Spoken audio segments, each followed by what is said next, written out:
Bismillahirrahmanirrahim.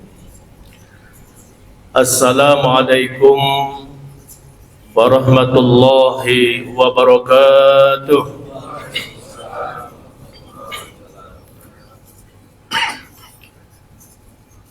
Kurang semangat jawabnya Bapak Ibu. Pergi ke masjid di hari Jumat, jangan lupa menggosok gigi. Kalau salam dijawab kurang semangat, kita ulangi sekali lagi.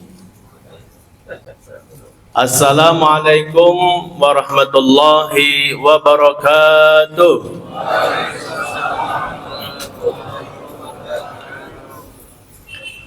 Alhamdulillah.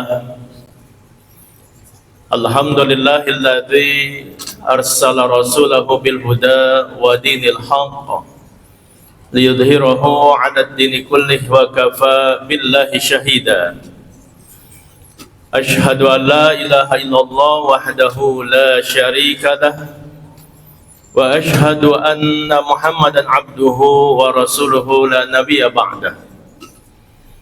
Allahumma salli wa sallim ala sayyidina Muhammadin wa ala alihi wa sahbihi ajma'in, amma ba'd. Rabbi israh li sadri wa yassir li amri wahlul 'uqdatam min lisani yafqahu qawli. Rabbana zidna ilman warzuqna fahman wa alhiqna bis salihin. Subhanaka la ilma lana illa ma 'allamtana innaka antal alimul hakim. Bapak Ibu hadirin jamaah Masjid Baitul Adli Kejaksaan Agung Republik Indonesia yang berbahagia. Judul dari tausiah pada zuhur kali ini adalah doa terlilit hutang. Bapak Ibu hadirin yang saya hormati, diceritakan pada masa Nabi kita Muhammad sallallahu alaihi wasallam ada salah seorang sahabat yang bernama Abu Umamah. Abu Umamah ini termasuk sahabat dari kalangan Ansor atau sahabat yang berasal dari Madinah. Rasulullah SAW mendapati Abu Umamah sedang duduk di masjid di luar waktu sholat. Jadi tidak biasa-biasanya Abu Umamah itu ada di masjid di luar waktu sholat, karena biasanya para sahabat kebanyakan berada di masjid di waktu sholat. Maka ketika Rasulullah SAW melihat Abu Umamah itu berada di masjid di luar waktu sholat, Rasul pun menghampiri dan kemudian menyapa Abu Umamah. Rasulullah berkata, "Hai Abu Umamah, ada apa aku melihatmu duduk di masjid di luar waktu sholat?" Maka Abu Umamah menjawab, "Aku kebingungan ya Rasulullah, dan utang-utangku yang membuatku begini menjadi bingung ya Rasul." Jawab Abu Umamah. Maka kemudian Rasulullah bertanya, "Maukah kamu jika aku ajarkan suatu bacaan yang jika kamu membacanya Allah akan menghapuskan kebingunganmu dan memberi kemampuan melunasi hutang?" Maka Abu Umamah kemudian menjawab, "Tentu ya Rasulullah."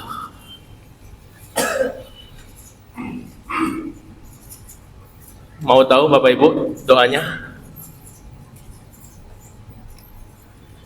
Maka kemudian Rasulullah SAW mengajarkan doa, "Allahumma inni a'udzubika minal hammi wal hazan wa a'udzubika minal ajzi wal kasal wa a'udzubika minal jubni wal bukhl wa a'udzubika min ghalabatid dain wa qahrir rijal. Rawahu Abu Dawud.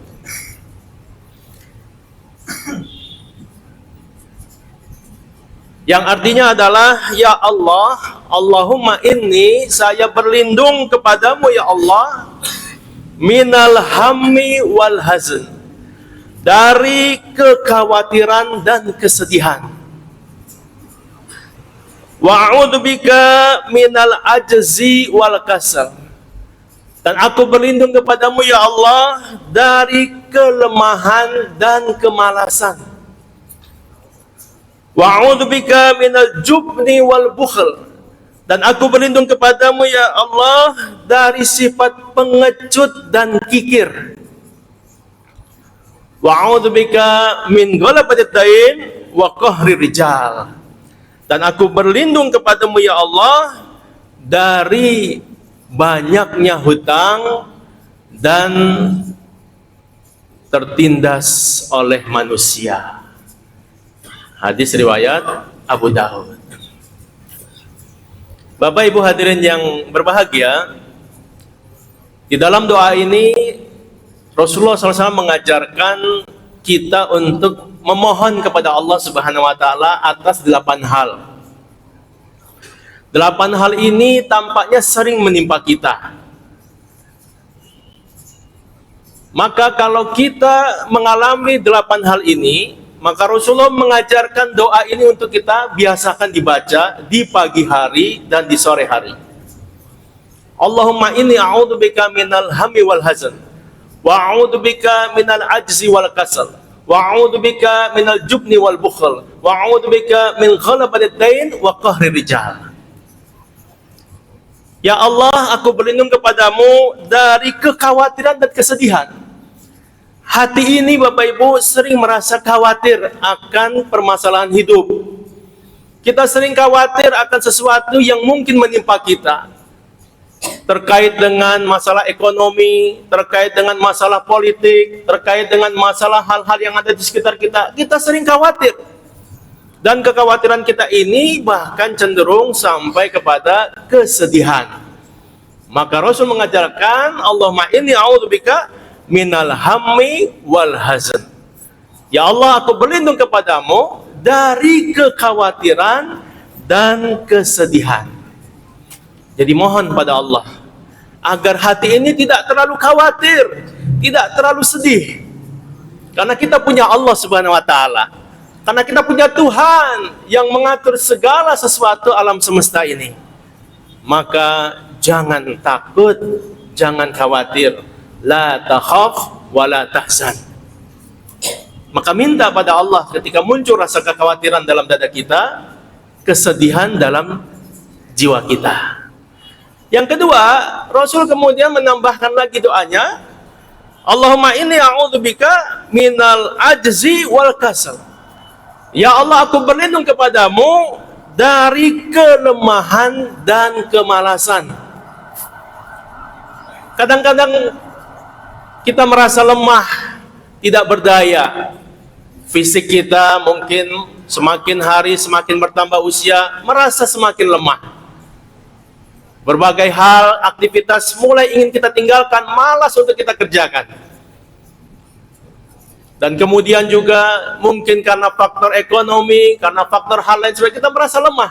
Maka mohon pada Allah Subhanahu wa Ta'ala agar Allah melindungi kita dari rasa lemah dan rasa malas. Ya, mau berangkat ke kantor, tiba-tiba malas ke kantor, pengennya di rumah saja. Mau pergi ke masjid, malas ke masjid. Ini harus kita jauhkan, dan diantaranya dengan berdoa. Wa a'udzubika minal ajzi wal kasal. Aku berlindung kepadamu ya Allah dari kelemahan dan kemalasan. Yang ketiga, Rasulullah juga mengajarkan wa a'udzubika minal jubni wal bukhl. Dan aku berlindung kepadamu ya Allah dari sifat pengecut dan kikir.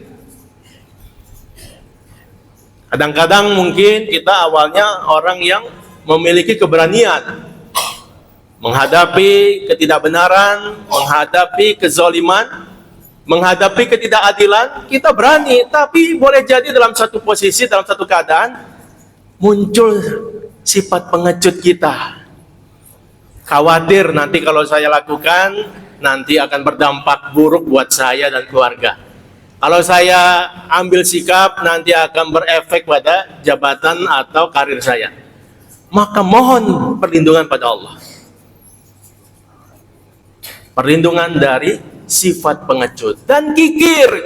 Ketika punya uang di dompet, ketika punya harta, mau berbagi itu rasanya berat. Takut miskin, takut kekurangan, sehingga tidak mau mengeluarkan rezekinya untuk orang lain. Maka ini minta pada Allah Subhanahu wa taala perlindungan. Wa a'udzubika minal jubni wal bukhl. Aku mohon perlindungan kepadamu ya Allah dari sifat pengecut dan kikir. Dan yang terakhir, Rasulullah mengajarkan doanya terkait dengan Abu Umamah yang berada di masjid di luar waktu sholat. Wa a'udzubika min ghalabatid dain wa qahrir rijal.